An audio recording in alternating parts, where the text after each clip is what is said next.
இது மகிமை நேரம். கர்த்தர் இரட்சகருமாகிய இயேசு கிறிஸ்துவின் ஈடு இணையற்ற நாமத்தினாலே மகிமை டிவி நேயர்களை நான் வாழ்த்துகிறேன். பிரியமானவர்களே, கர்த்தருக்கு பயப்படுகிற ஸ்திரீயே புகழப்படுவாள் என்பதை குறித்து நாம் தியானித்து வருகிறோம். கர்த்தருக்கு பயப்படுதல்னா என்ன என்பதை குறித்து தியானித்தோம். கர்த்தருக்கு பயந்து கீழ்ப்படிந்து நன்மையான காரியங்களை செய்ததினால் புகழப்படுகிற ஸ்திரீகளை குறித்து, கர்த்தருடைய பாதத்திலே காத்திருந்து அவருடைய வசனங்களுக்காக வாஞ்சித்த ஸ்திரீகள் புகழப்படுகிறார்கள் என்பதை குறித்து, கர்த்தரிடத்திலே நற்காரியங்களை செய்து கர்த்தரிடத்தில் அன்பாயிருந்த அதனால் கர்த்தனால் புகழப்படுகிற ஸ்திரீகளை குறித்து நாம் தியானித்து வந்தோம். அதே போல கர்த்தரிடத்திலே அர்ப்பணிப்புள்ள ஸ்திரீகளை குறித்தும், கர்த்தருக்கு கொடுக்கிறதுனால் தேவனால் புகழப்பட்ட அந்த விதவையை குறித்தும் நாம் தியானித்தோம். இன்றைய நாளிலும் கர்த்தருடைய சித்தத்திற்கு தன்னையே ஒப்பு கொடுத்த ஸ்திரியை குறித்து தான் நாம் தியானிக்க இருக்கிறோம். லூக்கா 1:28 அவள் இருந்த வீட்டில் தேவதூதன் பிரவேசித்து, கிருபை பெற்றவளே வாழ்க, கர்த்தர் உன்னுடனே இருக்கிறார், ஸ்திரீகளுக்குள்ளே நீ ஆசீர்வதிக்கப்பட்டவள். பிரியமானவர்களே, இயேசுவின் தாயாகிய மரியாளை குறித்து தான் நாம் தியானிக்கிறோம். அவள் கிருபை பெற்றவளே என்று, ஸ்திரீகளுக்குள்ளே நீ ஆசீர்வதிக்கப்பட்டவள் என்று புகழப்படுகிறாள். அவள் இருந்த வீட்டிலே தேவதூதன் பிரவேசித்து, கிருபை பெற்றவளே, கர்த்தர் உன்னுடனே இருக்கிறார். என்ன காரியம் என்று சொல்லும் பொழுது, அவள் தேவதூதன் சொன்ன உடனே அவள் சொன்ன காரியம், இது எதினால் ஆகும், நான் புருஷனை அறியேனே என்று சொல்லுகிறாள். அதை குறித்து தேவதூதன் விளக்கமாக சொல்லும் பொழுது, நீ பரிசுத்த ஆவி உன்மேல் நிழலிடும், பரிசுத்த ஆவியின் வல்லமையினால் நீ கற்பந்தரித்து ஒரு குமாரனை பெறுவாள் என்று சொல்லும் பொழுது, இதோ நான் தேவனுக்கு அடிமை, உன்னுடைய சித்தத்தின்படி எனக்கு ஆக கடவுது என்று ஒன்றும் மறு கேள்வி இல்லாதபடிக்கு தன்னை அர்ப்பணித்து கர்த்தருடைய சித்தத்திற்கு ஒப்பு கொடுத்ததினால் அவள் கிருபை பெற்றவளே என்று புகழப்படுகிறாள்.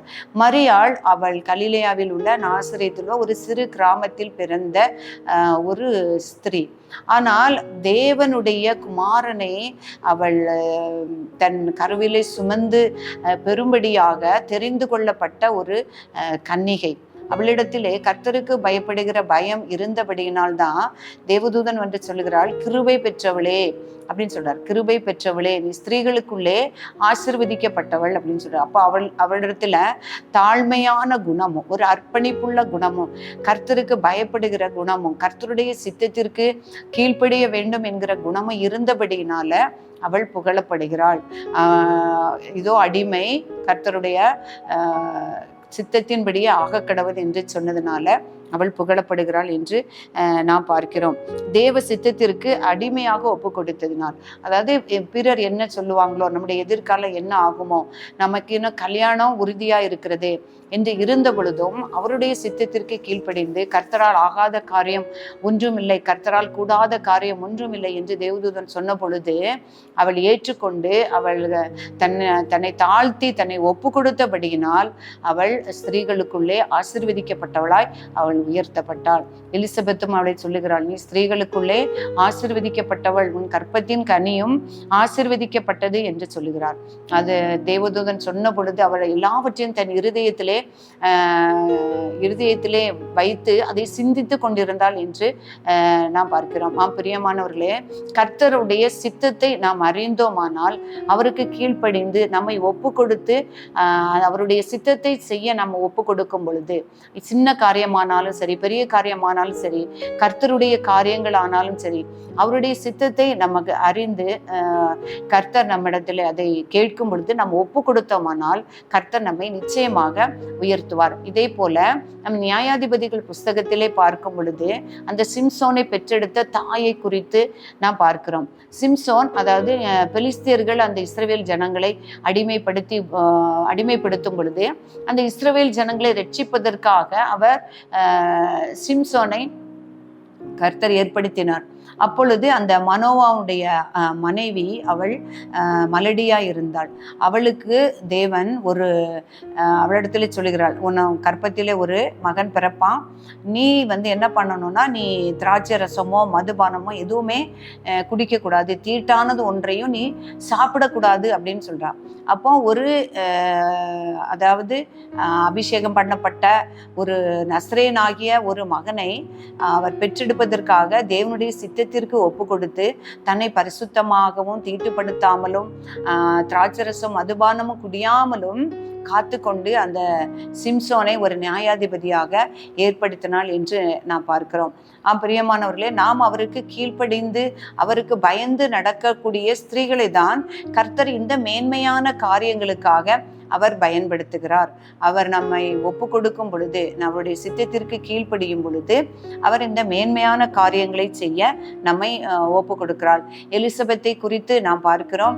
எலிசபெத்தும் மரியாளை வாழ்த்தும் பொழுது சொல்கிறாள், இதோ ஸ்திரீகளுக்குள் நீ ஆசீர்வதிக்கப்பட்டவள், உடைய கற்பத்தின் கனியும் ஆசீர்வதிக்கப்பட்டது என்று சொல்லி வாழ்த்துகிறதை பார்க்கிறோம்.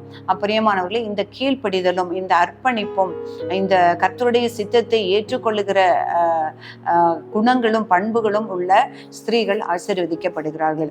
பிரியமானவர்களே, இந்த நாட்களிலும் கர்த்தருக்கு பயப்படுகிற ஸ்திரீயே புகழப்படுவாள் என்பதை குறித்து நாம் பல ஸ்திரீகளை குறித்து நாம் தியானித்தோம்.